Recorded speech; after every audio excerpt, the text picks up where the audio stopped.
Hi, today we are going to learn PLSQL. PLSQL stands for Procedural Language Extension of SQL. SQL क्या है आपका Structured Query Language and that can talk to DB2, SQL Server and Oracle. तो SQL statements हम इन सब में run कर सकते हैं, but PLSQL is developed by Oracle, so PLSQL can talk to only Oracle. So why do we need PLSQL and what is PLSQL? PLSQL क्या है? It includes SQL statements with some procedural languages. SQL को हमें पता है ये क्या है? Declarative language.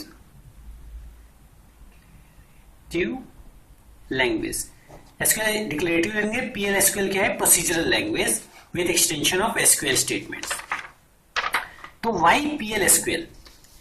तो SQL में हमने देखा है कि SQL में हम क्रिएट टेबल करते थे, अल्टर टेबल कर सकते हैं, मैनेज डेटा परफॉर्म करते थे, सेलेक्ट से, अपडेट से, इंसर्ट से, डेटा कंट्रोल भी कर सकते थे, ट्रांजैक्शन भी परफॉर्म कर सकते हैं, सम डेटा सिक्योरिटी कॉन्सेप्ट भी हम SQL में इंप्लीमेंट कर सकते हैं। बट इसमें कोई प्रोसीजरल लैंग्वेज फॉर्मेशन नहीं है, मीन हम उसमें कोई कंडीशनल नहीं अप्लाई कर सकते, SQL में कोई लूप नहीं यूज कर सकते। तो उसके लिए हमें क्या चाहिए? PLSQL। तो PLSQL एक्स्ट्रा क्या फैसिलिटी प्रोवाइड करता है? कंडीशनल स्टेटमेंट इफ देन आप यूज कर सकते हैं, लूप्स आप इसमें यूज कर सकते हैं, एक्सेप्शन हैंडलिंग, अगर कोई एरर रेकर करता है तो उसके लिए कैसे उसको हैंडल किया जाए, तो एक्सेप्शनल हैंडलिंग हम उसमें परफॉर्म कर सकते हैं। तो ये PLSQL के बेनिफिट्स हैं, that's why we need PLSQL।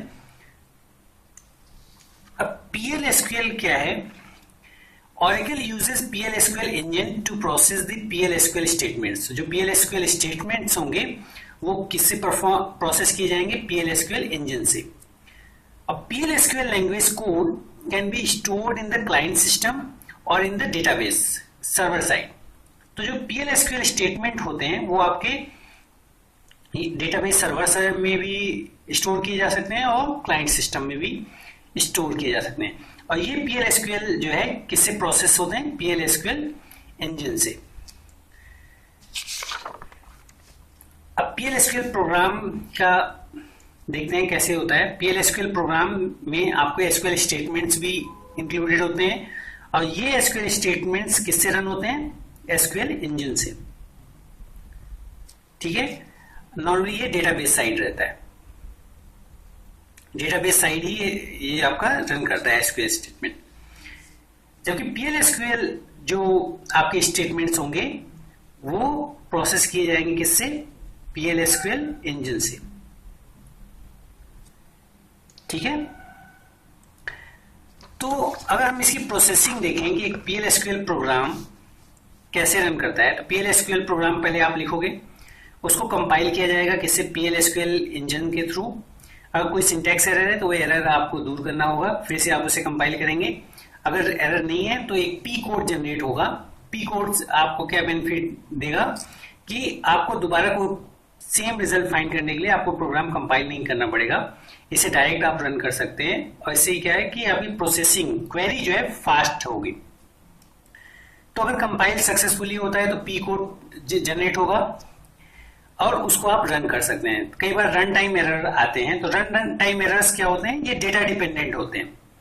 तो इन केस आपका किसी डेटा के लिए डेटाबेस है, उसमें आप कुछ क्वेरी फाइंड करने के लिए आपने PLSQL स्टेटमेंट्स लिखे और अगर दोबारा आपको ये फिर से कोड रन करना है, लेकिन उसी बीच में वो डेटाबेस में किसी ने कुछ मॉडिफाई कर दिया, तो आपको वो रिजल्ट्स फाइंड नहीं होंगे।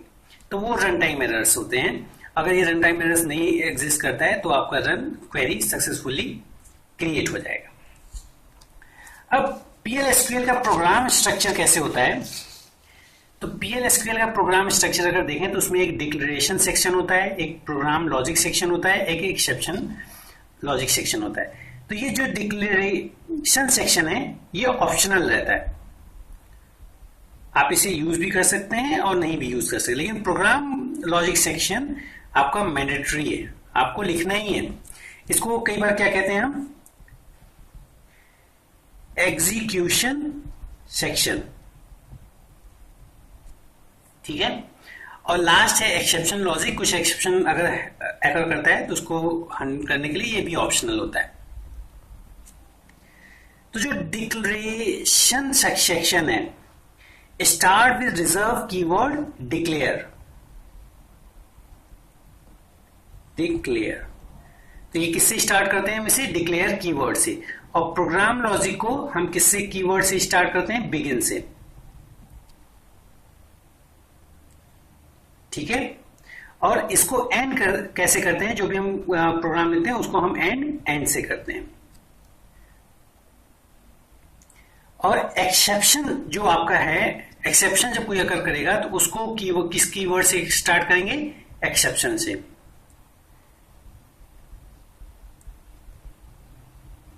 तो 4 कीवर्ड्स हैं डिक्लेरेशन सेक्शन को स्टार्ट करने के लिए डिक्लेयर, प्रोग्राम लॉजिक और एग्जीक्यूशन सेक्शन को स्टार्ट करने के लिए बिगिन से स्टार्ट करेंगे, एंड से एंड करेंगे, और एक्सेप्शन को एक्सेप्शन से। अब एक एग्जांपल देखते हैं। इन केस आपको डिक्लेयर करना है तो डिक्लेयर सेक्शन में आपको क्या कर सकते हैं? वेरिएबल्स आप डिक्लेयर कर सकते हैं। ठीक है। कर्सर जो एक नेक्स्ट आपका टॉपिक है, तो कर्सर भी इसमें डिक्लेयर किए जा सकते हैं। नेक्स्ट आप बिगिन कर सकते हैं program logic execution section part को, और यहां आप प्रोग्राम लिख सकते हैं जो भी आपको फाइंड करना है। इन केस कोई एक्सेप्शन अकर करता है उसके लिए आप एक्सेप्शन कीवर्ड यूज करेंगे, और उस एक्सेप्शन हैंडलिंग की मेथड्स आप यहां लिख सकते हैं जो भी आपको एक्सेप्शन हैंडलिंग। और ये पूरे प्रोग्राम को आप किससे एंड करेंगे? एंड से, और यहां से। तो ये पूरा एक सैंपल है प्रोग्राम का कि कैसे आपको प्रोग्राम लिखना है। एक इंपॉर्टेंट चीज है कि इसमें ब्लॉक्स यूज होते हैं PL/SQL में। तो 2 टाइप्स के ब्लॉक्स होते हैं, एक नेम्ड ब्लॉक्स और दूसरा एनोनिमस ब्लॉक। तो नेम ब्लॉक क्या होते हैं? ताकि आप कोई चीज कॉल जब करें तो उसका प्रॉपर कोई नेम हो। जैसे इनकेस सैलरी, आपको किसी की सैलरी कैलकुलेट करनी है तो आपने पूरे प्रोग्राम को एक नेम दे दिया, सैलरी कैलकुलेशन। तो जो भी आपने PL/SQL प्रोग्राम लिखा था उसका आपने क्या एक नेम दे दिया? Salary calculation. तो जब भी आपको उस प्रोग्राम को कॉल करना है तो आप सैलरी कैलकुलेशन से कॉल कर सकते हैं। तो that's why it is name blocks. कई बार क्या होता है कि एक वन टाइम आपको कोई प्रोग्राम जो है कॉल करना होता है या रन करना होता है, तो वन टाइम प्रोग्राम के लिए आप एनोनिमस ब्लॉक यूज कर सकते हैं।